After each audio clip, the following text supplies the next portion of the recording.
Hello সবাইকে। আমরা দুপুরে হরিবাসরে খাওয়া দাওয়া করতে চলে এসেছি সবাই মিলে। দেখো এখানে অনেক রকমই 14 রকমের রান্না হয়েছিল। তো তার মধ্যে আমরা সব রকমই খেয়েছি, খাওয়ার চেষ্টা করেছি।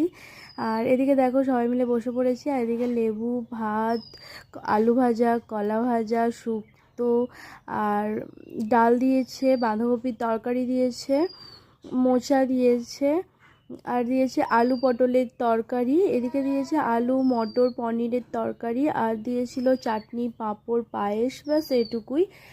সন্ধ্যাবেলা চারিদিকে বসে গেছিলো মেলা, আর সেই মেলা দেখতে দেখতে আমরা পৌঁছে গেছি হরিবাসরের দিকে। তো মেলা বলতে এখানে খাওয়া দাওয়ার জিনিসই বেসিক্যালি বসেছিল।